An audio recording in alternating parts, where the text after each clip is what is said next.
daw guys. Ang lupit na ito. Ito yung isa sa mga katrabaho namin talagang sobrang napakasipag na itong tao na to. Work hard, you know. Hindi nalilate. Hindi nalilate. Mga ganyan. Sobrang isa sa mga minumodelo tong empleyado na to. Lalo na to. Ito. Yan. Isa sa mga hinahangaan dito sa Ecom yan. Kasi yan yung mga huwarang empleyado. Ayun yung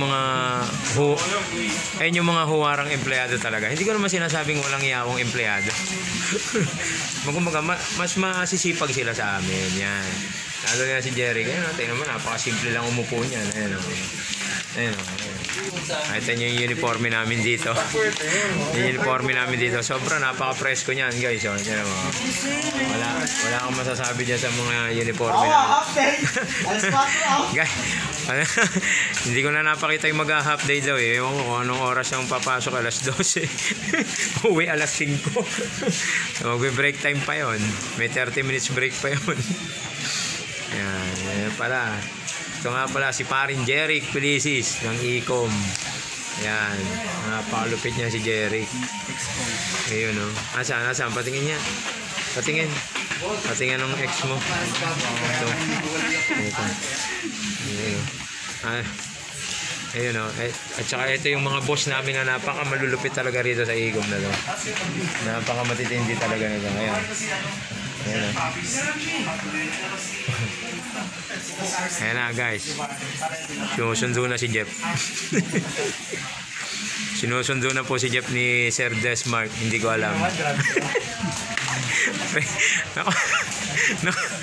Hindi pa pala daw. Tinatanong lang si Jeff. Gigising na ni Sir Desmark. Anong oras na balak gumising ni Sir Jeff? Walang lalag oh. Guys, di ba sinasabi ko sa inyo, sino yung pinakamalupit na ng Ecom? Ito yun. Yan. Yan ang pinakamasipag. Wag muna si Onyo. Sa susunod na vlog ko na si Onyo. Bigyan natin ng magandang intro yan si Onyo. Dito muna tayo kay Boss Jerry, di ba? Sinasabi ko sa inyo, si Jerry ang pinakamasipag na empleyado ng Ecom. Bilhin mo, ilang beses nasangkot sa kaso yan. Andito pa rin. Joke lang. Peace, Jerry. Yeah. Joke lang naman yon. Kay Jeric talaga ang pinakamasipag na trabahador ng Ecom. Yan. Ang lupit niyan. Sabi ko sa inyo, kaya niya magtrabaho na nakapikit yung mata. Kahit lumalakad yan, nakapikit yan. Ganyan katindi yan si Jerry. Napakalupit niyan. Pakita mo, tanggalin mo yung face mask mo kasi. Paano makikita gandang lalaki mo rito, pare? 230,000 followers ako.